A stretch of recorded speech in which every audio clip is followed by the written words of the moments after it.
Time to kick around some of the stories of the week. Joining us at the roundish table, David Weisbrot, Professor of Legal Policy at the US Studies Centre at the University of Sydney. David, welcome. Good evening.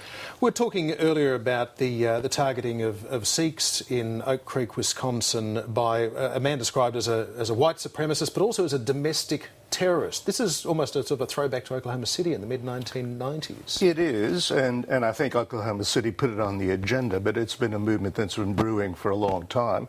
The Southern Poverty Law Center, based in Atlanta, does a great job of tracking right-wing extremist groups, and they've been painting a very alarming picture of how that's increased dramatically over recent times. I guess if you were a right-wing extremist, it's all your worst nightmares come true. A black president who's left of center, the Justice Department cracking down on you, calls for gun law reform. So I think we'll see a continuing upsurge in that area, tragically. And of course, and this guy was he was sort of hiding in plain sight, wasn't he? Because he was very active on the internet. He had a kind of a punk rock band. He had a racist rock band. Yeah, you can. I hope people don't want to, but you can find his stuff on YouTube. He was well known. The Southern Poverty Law Center said they were well aware of his activities, and they knew he was, kind of a junior menace. But they didn't think he would take armed action. I don't know what triggered that, but obviously somebody in that milieu is not that far off going berserker. This sounds like a ridiculous thing to ask. Maybe I shouldn't ask it, but do we know for a fact that these attacks were politically motivated? I mean, if this guy could be a nutter who's doing psychotic things, all because he's a right-wing extremist who happens to be racist and he attacked black people, does not mean they were necessarily politically motivated. Well, it's hard to think otherwise. I mean, we don't know, because he either killed himself or was killed by the police. There's some doubt about the forensics at the moment. But one way or another, we won't get direct testimony. But when you piece together everything he was saying and doing and agitating for, it's completely consistent with what he's always argued about. So it would be unusually consistent for it simply to be a coincidence. The fact that 3 years ago, the Department of Homeland Security put out a report saying there is a problem with right-wing extremism and we need to deal with it. And it basically got buried because there was a huge outcry from the right saying this is when the Tea Party was rising, and they were saying we're not all psychos, we're not all extremists, we're just right-wingers, and this is politically motivated. Do you think that do you think that report is going to be revisited now? Not in the middle of an election campaign, maybe later. Yeah, and you're right, DHS painted, again, a pretty terrifying picture of what was going on. But they weren't concerned about people's pure views. I mean, they were really talking about groups of people who were heavily armed and going off on the military-style training exercises. So it was things that you wouldn't think your ordinary Tea Party person would be associated with. But it was killed in the clamor over it's the Obama administration are just targeting the right. It seems in a lot of cases that, and the first hate crime after 9/11 was a Sikh American gas or petrol station worker mistaken for a Muslim, and the belief amongst the Sikh community is that so many of the hundreds of attacks have been mistaken identity, that the people are sort of getting revenge for 9/11 by attacking Sikhs who were victims rather than perpetrators. Is it unfair, as has been around a little bit this week, to sort of suggest that the anti-mosque, anti-Muslim protest that we've seen in Middle America can potentially lead to this kind of an attack on a place of worship, a Sikh temple? That you should stop the protests because of the extremists?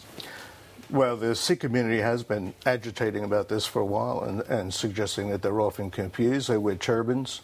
And so I guess they're an easy, obvious target for misguided individuals. And I'm not sure that the perpetrator in this case would have been all that concerned about the distinction if he was aware they were Sikhs rather than Muslims. But, I think what you've got to do is clamp down on the level of the violence and the discomfort in the community generally. It's not simply saying, be careful. If you're going to do really bad things, be sure to distinguish Sikhs from others. Yeah. The problem is that there are people trying to kill Muslims, not that they get the wrong guy. Right. Or kill anybody. Yeah. Now, let's talk about vice presidential picks. I know it's something you don't necessarily want to do. We've avoided it for months. But from all the signs... So is Mitt Romney. Yeah, exactly. So it's going to happen in the next 3 weeks before the convention in Tampa Bay. It may happen in the next week. Yeah. It may have already happened by Sunday afternoon when people see the replay. But the betting at the moment seems to be there are safe picks like Tim Pawlenty and Rob Portman. That's right. Do you think they're the likely picks? Safe-ish. Yeah. Well, Rob Portman was the budget director under Bush. I mean, there'd be no better reminder for voters, and I'm sure the Obama administration will take pains to point out that all of the economic misery in America really came under his watch. The budget went from more or less $1 trillion in surplus under Clinton to more or less $1 trillion in deficit under Bush. And Rob Portman, who's supposed to be a fiscal genius, somehow presided over all of that. So I would have thought the Obama people wouldn't be too disturbed about his appointment.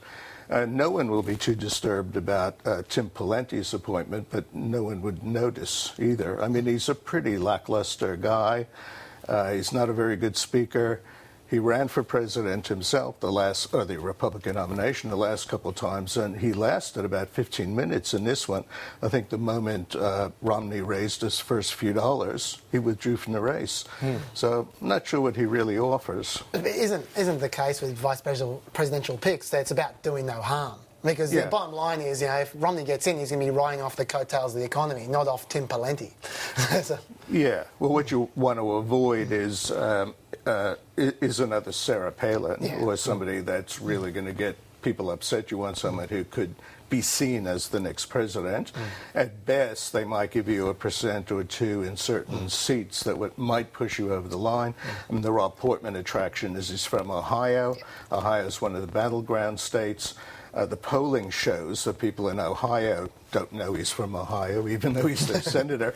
But nevertheless, he's not disliked. And when it comes to the campaigning, he might just, get a handful of votes that would win those electoral votes. What about those longer shots, though, in Marco Rubio and Paul Ryan as well? Congressman from Wisconsin, but kind of one of the intellectual powerhouses of the Republican Party. That's right. Well, starting with Marco Rubio, he's the Tea Party favorite. He would energize the base. If you ask the Tea Party who they wanted, no question, he's their guy. The son of Cuban kind of refugees. He's got a bit of a problem there, in that he's since he started his political career, he's been touting the fact that his parents fled Castro's Cuba. It turns out they left before Castro. And what about Paul Ryan? Well, Ryan is smart, pretty articulate. The problem is his budget would really hit very hard. It would hit middle America very, very hard. I mean, he really does want to dismantle Medicare. He really does want to torch Social Security. And interestingly, the Obama polling shows that when they explain that to people, they say, no, can't possibly. They can't possibly mean that. Well, David Weisbrot, many thanks indeed for joining us at the roundish table this week. And that is all the time we have for Planet America Chaz for this week.